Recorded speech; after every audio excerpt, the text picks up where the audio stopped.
তো আজকের ক্লাসটা ইম্পারেটিভ সেন্টেন্সের উপর হবে। আগের ক্লাসে অ্যাসার্টিভ এবং ইন্টারোগেটিভ হয়েছে, আজকে ইম্পারেটিভ সেন্টেন্সের উপর হবে। তো ইম্পারেটিভ সেন্টেন্স মানে কি? ইম্পারেটিভ সেন্টেন্স মানে অর্ডার, রিকোয়েস্ট আর অ্যাডভাইস বোঝাবে। সেন্টেন্সে সাবজেক্ট ইউ হিসেবে সাইলেন্ট থাকবে, শেষে ফুল স্টপ থাকবে। সেন্টেন্সটা শুরু হবে ভার্ব দিয়ে। আর সেন্টেন্সে কি কি বোঝায়? ইম্পারেটিভ সেন্টেন্সের দ্বারা অর্ডার, রিকোয়েস্ট আর অ্যাডভাইস বোঝায়। যেমন ধরুন, come here, go there, obey your parents, respect your elders, এইরকম সেন্টেন্স। তো যদি অর্ডার বোঝায় তাহলে কেমন করে হবে?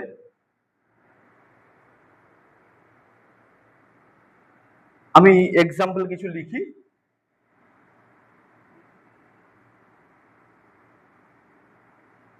ইম্পারেটিভ সেন্টেন্স যেটার দ্বারা অর্ডার বোঝায়,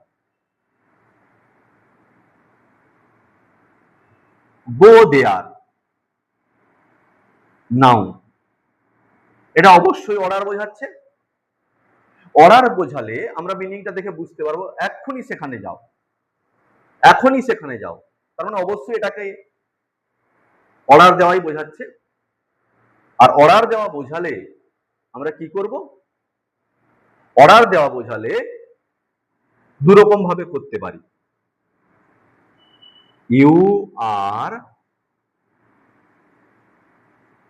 order to go there now. আমরা দেখব অর্ডার যদি বোঝায়, দেখব অবজেক্ট আছে কি নেই।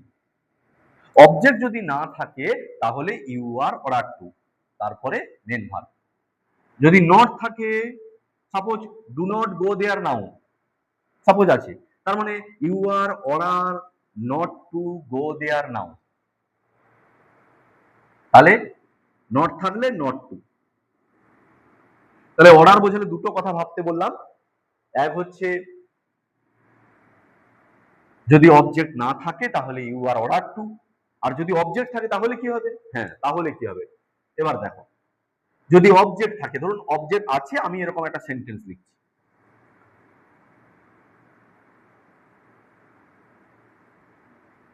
ডু নট, নটও লিখলাম,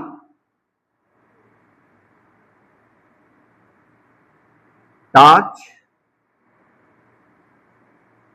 the flower, do not touch the flower, ফুলটিকে স্পর্শ করিও না, এটা অর্ডার বোঝাচ্ছে। এবার এই অর্ডার যদি অর্ডার বোঝাচ্ছে, এবার এখানে অবজেক্ট আছে, হোয়াট নট টাচ, কোন জিনিসটাকে স্পর্শ করো না? The flower. তাহলে ফ্লাওয়ারটা অবজেক্ট। অবজেক্ট যদি থাকে তাহলে লেট ইউজ করব। কি করব? লেট। লেটের রুলসটা কি? Let plus object plus be, অথবা নট থাকলে নট বি প্লাস মেন ভার্বের third form. Let plus object plus be plus ভার্বের থার্ড ফর্ম, নট থাকলে নট বি। তার মানে এই রুলস অনুযায়ী যদি চেঞ্জ করি, লেট দা ফ্লাওয়ারটা অবজেক্ট, তাহলে লেট দা ফ্লাওয়ার বি, অথবা নট বি, কারণ এখানে ডু নট আছে তাই নট বি, মেন ভার্বের থার্ড ফর্ম।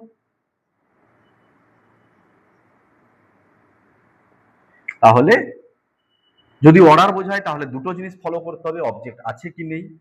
তবে এই সেন্টেন্সটাকেও you are order not to touch the flower করা যায়। তবে তবে অবজেক্ট থাকলে লেটের নিয়ম অ্যাপ্লাই করাটাই বেটার হবে। অবজেক্ট থাকলে লেটের নিয়ম অ্যাপ্লাই করাটাই বেটার হবে, এটা খেয়াল রাখতে হবে। তাই এই নিয়মটা অ্যাপ্লাই করতে হবে। ওকে, এরপরে যেটা আসছি, রিকোয়েস্ট। রিকোয়েস্ট বোঝালে কি করব? এটা অর্ডার বোঝালেই হবে। এবার রিকোয়েস্ট বোঝালে কি হবে?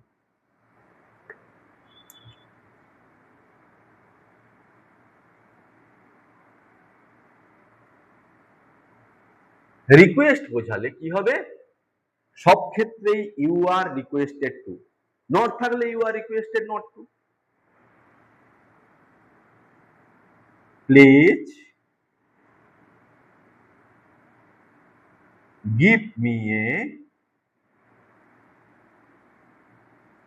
glass of water। রিকোয়েস্ট থাকলে সব ক্ষেত্রেই you are requested to, not থাকলে you are requested not to. তার মানে you R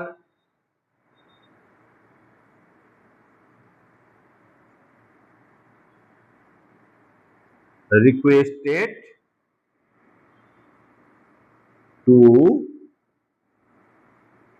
give me a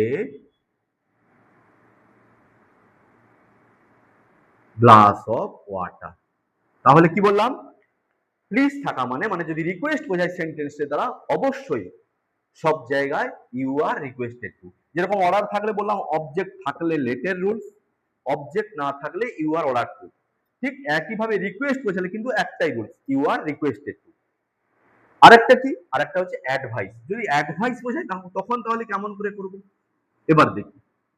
advice মানে যদি উপদেশ বোঝায়, অ্যাডভাইসটা কিরকম সেন্টেন্স, যেটা সবার ক্ষেত্রে অ্যাপ্লিকেবল, যে সেন্টেন্সটা সবার ক্ষেত্রে প্রযোজ্য, সেটা কিন্তু অ্যাডভাইস।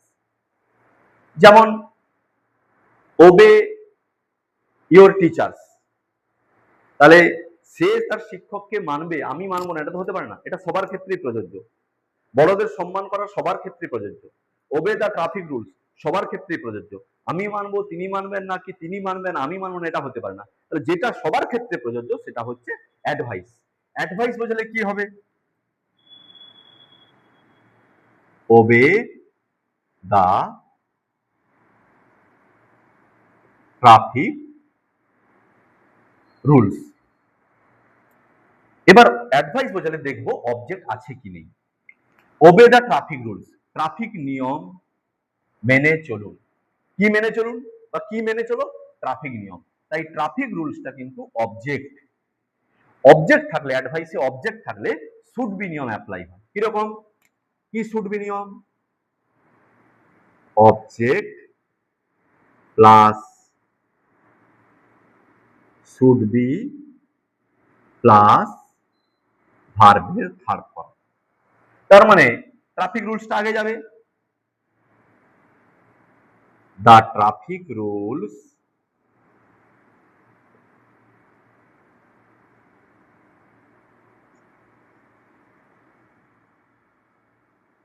should be obeyed। তাহলে যদি অ্যাডভাইস বোঝায়, আমি দেখব অবজেক্ট আছে কি নেই। অবজেক্ট থাকলে শুড বি নিয়ম অ্যাপ্লাই হবে। কিরকম, ফার্স্টে অবজেক্ট, তারপরে শুড বি, তারপরে ভার্বের থার্ড ফর্ম। আর অবজেক্ট যদি না থাকে তাহলে you are advised to. Advice কিন্তু এডিভিআইএসি ভার্ব, অবজেক্ট না থাকলে কি হবে, you are advised to. A D V I C noun, A D V I S E verb, আমি যখন ভার্ব করছি ইউ আর অ্যাডভাইসড টু। এখানে ইউ কেন বসছে সব ক্ষেত্রে, এটাও কোশ্চেন। কারণ ইম্পারেটিভ সেন্টেন্স সবসময় ইউ কে উজ্জ্ব করে বলা হয়, ইউটা এখানে সাইলেন্ট থাকে। যে কোনো ইম্পারেটিভ সেন্টেন্সের আগে যদি আমরা ইউটা বসিয়ে দিই তাহলে সেন্টেন্সটা কিন্তু অ্যাসার্টিভ হয়ে যাবে। তার মানে সেন্টেন্সটা দাঁড়াচ্ছে you are advise to obey the traffic rules, আমরা লিখতে পারি। কিন্তু অবজেক্ট থাকলে কিন্তু শুড বি নিয়মটা অ্যাপ্লাই করা বেটার হবে। আর অবজেক্ট না থাকলে you are advise to, not থাকলে you are advised not to. তাহলে ইন এ ব্রিফ যদি আমি বলি, অর্ডার বোঝালে দুটো নিয়ম দেখব, অবজেক্ট থাকলে লেটের নিয়ম, অবজেক্ট না থাকলে ইউ আর অর্ডার টু অথবা you are order not to. Request বোঝালে সব ক্ষেত্রেই ইউ আর রিকোয়েস্টেড টু। আর অ্যাডভাইস বোঝালে দুটো নিয়ম, অ্যাডভাইস বোঝালে দুটো নিয়ম, অবজেক্ট থাকলে শুড বি, মানে object plus should be plus main ভার্বের থার্ড ফর্ম। আর অবজেক্ট না থাকলে ইউ আর অ্যাডভাইসড টু। আবার বলছি, অ্যাডভাইস নাউন হচ্ছে সিই, ভার্ব হচ্ছে এসি। ঠিক আছে, তাহলে আজকের ক্লাসটা কিন্তু ইম্পারেটিভ সেন্টেন্স নিয়ে আলোচনা হলো। আজ তাহলে